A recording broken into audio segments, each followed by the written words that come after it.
আসসালামু আলাইকুম। আশা করি আপনারা সবাই ভালো আছেন এবং সুস্থ আছেন। এই ভিডিওতে ১ম এ 1 মিনিট চার্ট নিয়ে কথা বলব। লাস্ট যে দিন গেছে ওই দিনের।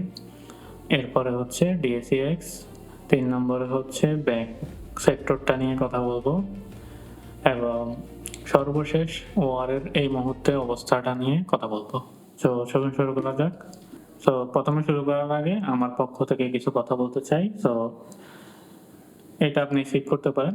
স্টক মার্কেটে আমরা সবাই ২ টা লাইফ লিড করি। একটা হচ্ছে স্টক মার্কেটে আরেকটা হচ্ছে আউটসাইড অফ আমাদের একটা জব থাকে।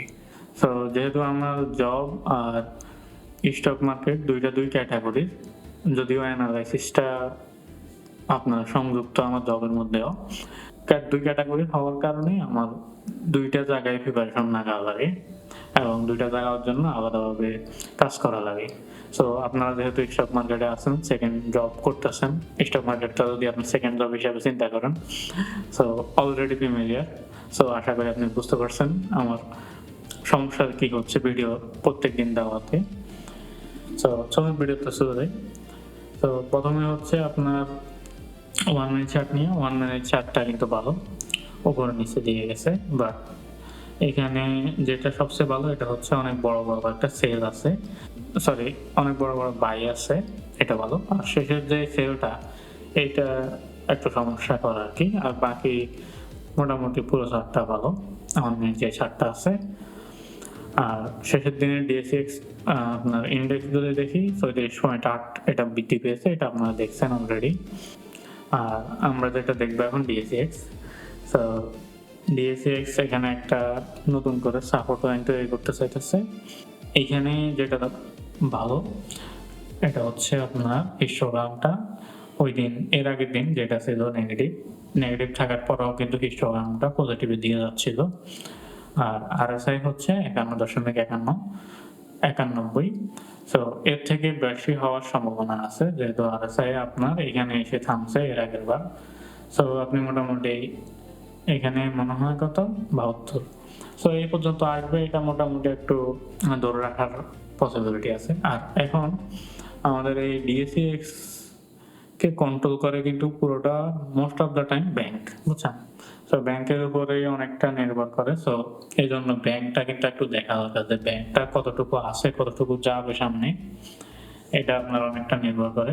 ব্যাংক এখানে এতটুকু পর্যন্ত আসছে। ব্যাংক আর দেখেন ব্যাংক আর ডিএসইএক্স কিন্তু প্রায় সেম। মানে আপনি যদি ২ টা চার্ট একসাথে খোঁজেন, আমার মনে হয় ২ টাই সেমই দেখাবে। এখানে একটা ডোজি টাইপের ক্যান্ডেল আর সাথে ভলিউম কমে গেছে। ভলিউমটা আরেকটু বেশি হলে ভালো হতো। আর হিস্টোগ্রাম দেখতে পাচ্ছেন পজিটিভের দিকে যাচ্ছে। আর এখানেও ৫১। আর এখানে এর আগে আপনার ৭০ এর কাছাকাছি গেছে। সো আপনি এবারও মোটামুটি ৭০ ধরে রাখতে পারেন, আরএসআই যাবে। আর এখান পর্যন্ত আসার একটা সম্ভাবনা আছে। আরেকটা ভালো খবর এটা হচ্ছে সামনে এপ্রিল মাস আসতেছে। এপ্রিল মাসে আপনারা জানেন ব্যাংকের ডিভিডেন্ড ঘোষণা থেকে শুরু করে অনেক ভালো, ভালো খবর আসে। সো যেটা আমাদের জন্য খুবই দরকার যেহেতু আপনার ব্যাংক ডিভিডেন্ড ঘোষণা করলে মোটামুটি মার্কেট একটা ভালো মুভমেন্ট দেয়। এটা আমরা পরপরই দেখছি। আশা করি আপনি বুঝতে পারছেন আমি কি জন্য ব্যাংকটা দেখাইছি। এখন ওয়ান নিয়ে কথা বলা যাক। ওয়ার এর মধ্যে কয়েকটা জিনিস চলতেছে। আপনারা পড়া করে দেখছেন যে এখন ওয়ার একটা মানে স্থিতিশীলতার মধ্যে চলে আসছে। আমি বলছিলাম যে ওয়ারের ৩টা পেজ যায়। আমি ভিডিও দিয়েছিলাম। আপনি লাগলে ভিডিওটা দেখে নিতে পারেন। আমি এখন বর্ণনা করব না। এখন রিপ্রাইজিংটা হচ্ছে আরকি সেকেন্ড পেজ। সো এই পেজের মধ্যে আমরা অলরেডি জানি যে ওয়ারে কি করতে যাচ্ছে এবং এই পেজটার সময়ে কিন্তু আপনার স্মার্ট মানি আমরা যাদের বলি ওরা কিন্তু ফায়দা নেয়। আশা করি আপনি বুঝতে পারছেন আমার কথা। আর এখন কি হচ্ছে মানে আমি নিউজগুলো বলতেছি।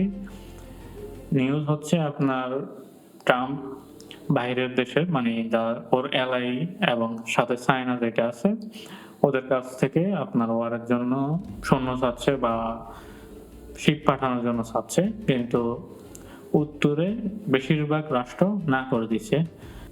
এরপরে বিভিন্ন সংস্থা থেকে চাচ্ছে সবাই আপনার ট্রাম্পের যে যুক্তিটা আছে ওইটাকে না বলে দেওয়ার চেষ্টা করছে এবং এক পর্যায়ে দেখা যাচ্ছে যে মানে পুরো পাবলিক অপিনিয়ন যেটা আছে এটা চেঞ্জ হয়ে এখন ট্রাম্পের বিরুদ্ধে চলে যাচ্ছে পুরোটা ওয়ারের যে অবস্থায় আছে এবং মোটামুটি দেখা যাচ্ছে যে ইরান এখান থেকে পাবলিক অপিনিয়ন যেটা আছে ওইটাতে অনেক এগিয়ে সবার থেকে।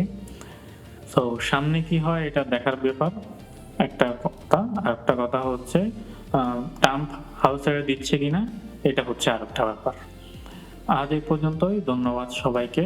আসসালামু আলাইকুম।